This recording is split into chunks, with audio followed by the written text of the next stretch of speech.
Buenas noches, profesora. En esta ocasión, mi grupo y yo le vamos a hablar sobre si fue un éxito o un fracaso la reforma agraria. Los integrantes de mi equipo de trabajo son Ayao Llosa José David, Vargas Quinteros Esteban, López Medrano Benjamín Rafael, Ábalos Flores José Ernesto, Suárez Marcas Luciana y González Torres Liliana.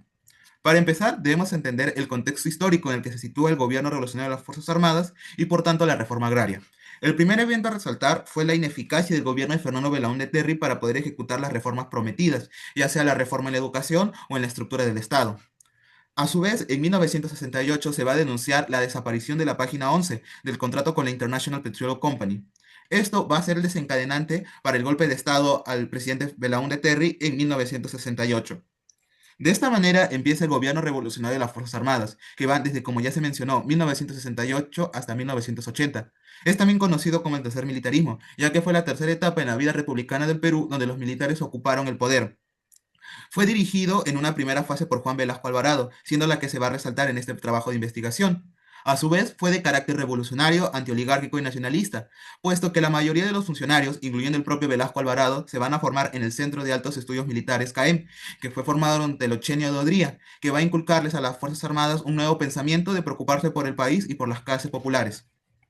Si bien el gobierno revolucionario de las Fuerzas Armadas tuvo una serie de medidas que buscaban cambiar la situación política, económica y social del país, la más importante sin duda fue la reforma agraria. Estas fueron una serie de medidas que tuvieron como objetivo acabar con la opresión del indígena. A su vez, buscaba eliminar la clase terrateniente costeña. Pero ¿cómo lo realizó? Pues fue mediante la expropiación de tierra de los grandes hacendados y la entrega de estas zonas al campesinado, a través de la propiedad colectiva de la tierra.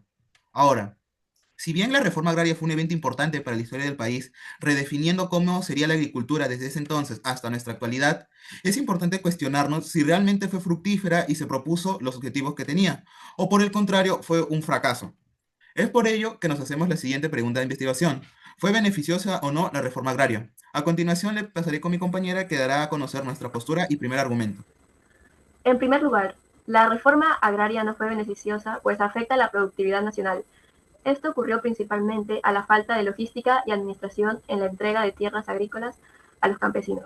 Los grandes terratenientes habían manejado durante décadas haciendas y zonas de cultivo, teniendo los conocimientos y capacidad empresarial para poder administrarlas, mientras que los campesinos no habían sido más que una mera obra de mano. Por ello, cuando Velasco le entregó las tierras al campesinado, muchos carecían de la instrucción básica para poder generar una ganancia a las zonas de cultivo. Esto había vuelto poco rentable la agricultura, provocando que muchas áreas de cultivo dejaran de ser productivas y otras fueran simplemente parceladas. Esto desencadenó en un aumento excesivo del déficit fiscal en un afán del gobierno por controlar los precios del mercado ante los problemas en el campo, que según el Instituto Peruano de Economía, el país pasó de un menos 1.7 de déficit en 1968 a menos 12.3 en 1977. Todo lo mencionado demuestra la improductividad económica y que se volvió el campo tras la reforma agraria. A continuación le doy pase a mi compañera. Bien, en segundo lugar, la reforma agraria fue un fracaso, pues terminó por deteriorar la estructura social del campesinado. Para entender mejor este punto, debemos comprender el rol del indígena hasta ese entonces. Desde el virreinato, las comunidades andinas habían servido a los grandes hacendados y terratenientes, viviendo bajo un sistema feudal, manteniéndose así durante la primera parte del gobierno. Con la reforma agraria, lo que se buscaba era romper las cadenas que sometían al indio. De acuerdo con Antonio Zapata, la reforma agraria liberó al campesinado de las ataduras serviles y amplió la ciudadanía peruana, integrando el país más que ningún otro gobierno. Pero sus propuestas productivas fueron utópicas y sin mayor sentido. La prioridad de Velasco con las comunidades indígenas terminó por ser superficial. La entrega de tierras a las comunidades indígenas estuvo acompañada con la formación de la cooperativa o sociedad agrícola de interés social. No obstante, agrupar tantas comunidades con intereses diversos terminó por generar conflictos en la distribución de las pocas ganancias que generaban las parcelas del campo.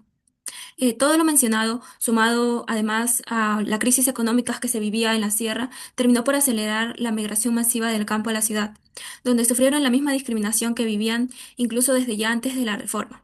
A pesar de los intentos del gobierno por revalorizar lo indígena, como nos menciona Contreras y se lo haga al decir que dichas medidas tuvieron poco efecto práctico, pues las élites seguían señalándose del resto. En resumen, la reforma agraria terminó por separar al hombre andino de la tierra, dilipando sus sistemas sociales y terminando por sufrir discriminación en la ciudad. Le doy paso a mi compañero.